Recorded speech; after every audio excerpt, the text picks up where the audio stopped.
यो हाम्रो पुङपुङले झरनाको यात्राको तस्बिर हो। यहाँदेखि चाहिँ हामी अब उकालो लाग्छौँ।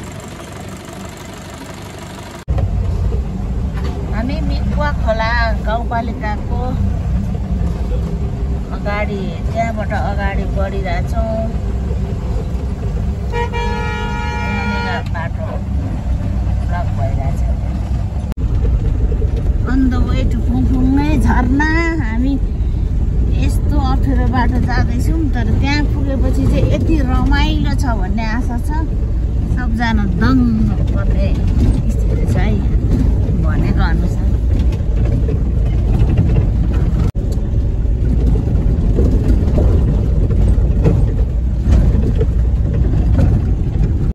र अब चाहिँ हाइड्रो पावर भएको ठाउँमा आइपुग्यौँ हामी। मिकुवा खोला हाइड्रो पावर। अब यहाँदेखि चाहिँ झरना पनि देखिरहेछ सानो। यो झरना देखिरहेछ। यो चाहिँ बस्ती।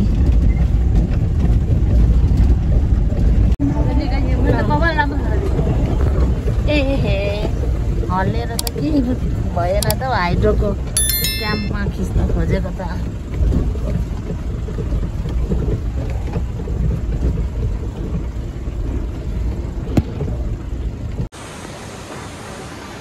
फाइनल्ली हामी आइपुगेका छौँ। यो चाहिँ साथीहरू नेपालको दोस्रो ठुलो झरना भएको ठाउँ, प्लस विश्वको तेस्रोमा पर्ने रहेछ यो झरना चाहिँ, पुङपुङ झरना। यो चाहिँ मिकुवा खोला गाउँपालिकामा पर्छ। अब हामी चाहिँ यहाँ आइपुगेको छौँ। अब यहाँको दृश्य चाहिँ खिच्दै जाने हो, माथि पुग्ने हो। मेरो नाम चाहिँ नरेश नारा लिम्बू हो। मेरो घर चाहिँ यो मिकुवा खोला 4 हो। यो पुङपुङमा चाहिँ एउटा जुन भौतिक पूर्वबाट आएको बन्दैछ, यहाँ स्विमिङ पुल बन्दैछ। अनि मात्र चेन्जिङ रुम होइन, माथि सिँढी नपुगेको ठाउँमा सिँढीहरू पनि अब बनिँदैछ। माथिसम्म अब बनिँदैछ। ए यहाँ आउने पर्यटकहरूलाई के भन्नुहुन्छ?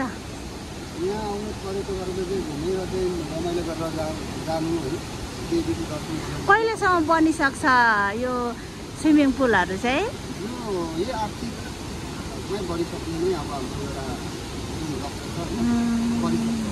ए हस्, थ्याङ्क यू सो मच तपाईँलाई। झरना जाने बाटो यो। यहाँबाट हिँड्दै हिँड्दै त्यहाँ पुग्नुपर्छ है, त्यो माथि। जति नजिक आयो उति राम्रो देखिने क्या यो झरना। बाबा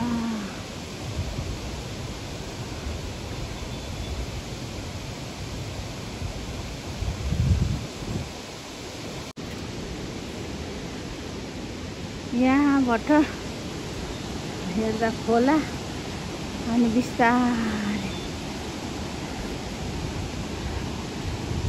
आउँदै आउँदै झरना देखियो।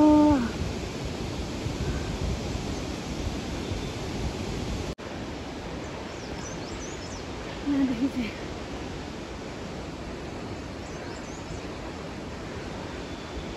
करिब कति मिनट, 5 मिनट जति भयो होला हामी हिँडेको।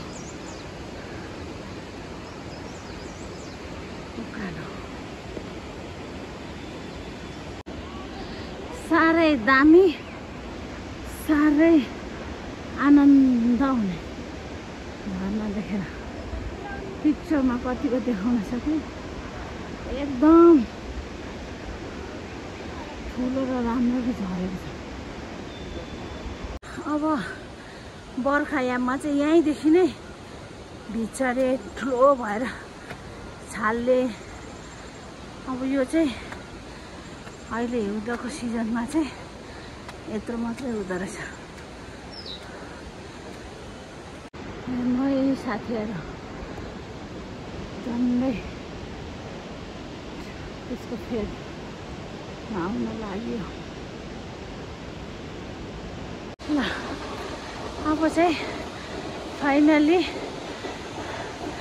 अलमोस्ट झरनामा पुग्यो।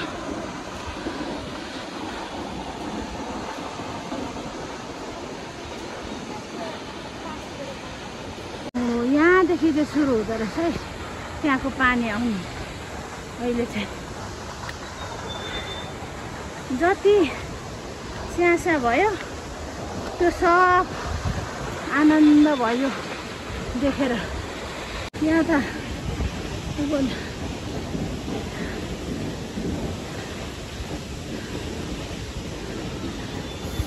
किरान सागमा पनि रहेछ, भगवान पनि राखेको रहेछ। Finally we have reached at our destination। चलन चाहिँ यो आएर यो घुम्ने चलन रहेछ। म पनि ढोगेर घुमिहाल्छु। हामी आइपुग्यौँ, भगवान रक्षा गर्नु।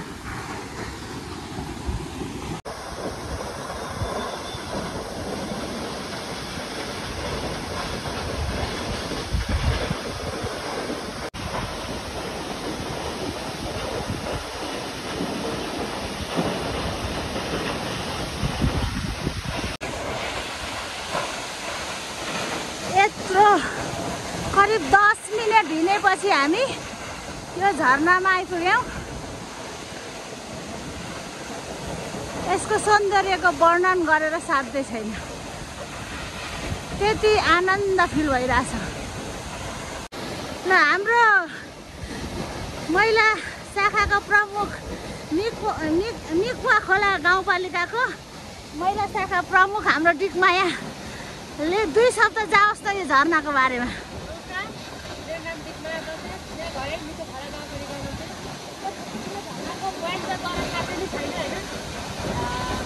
एकदमै पर्यटक क्षेत्र भएकोले एउटा फुलको झरना पनि चिनिन्छ।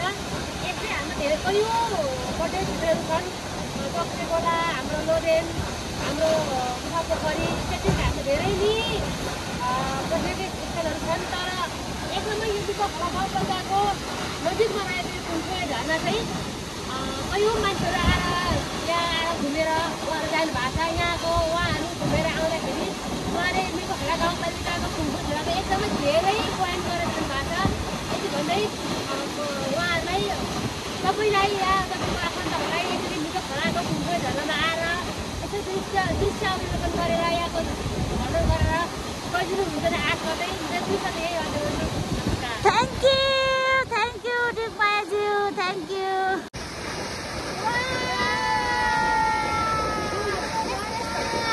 तेर्सो पारेर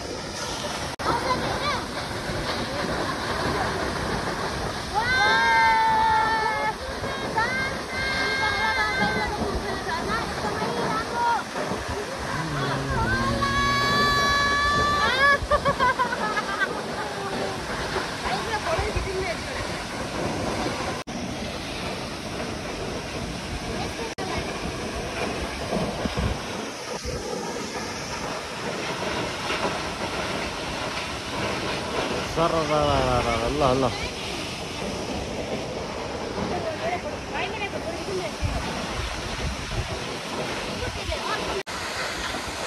कुङकुङ झरनाको त वर्णन गरेर साध्यै छैन रहेछ हौ, साँच्चै अति राम्रो लाग्यो।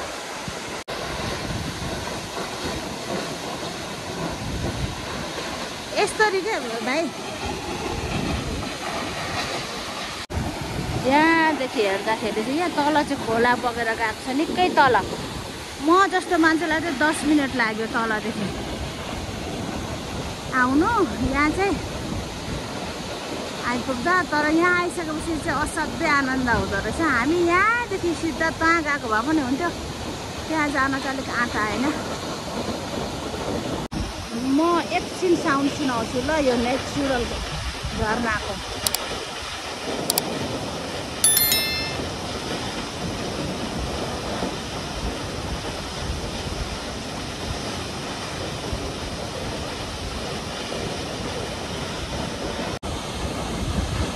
झरनाको चिसो पानी, वाह वाह वाह वाह। मेरो स्वर मिठो कि यो झरनाको स्वर मिठो है, सुन्नु है।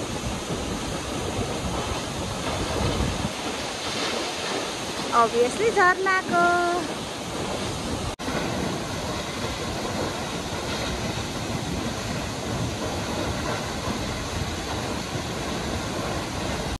अब यो झरनाको मिठो आवाजसँगै हामी पनि फर्किनु छ, तालिम छ आज पनि।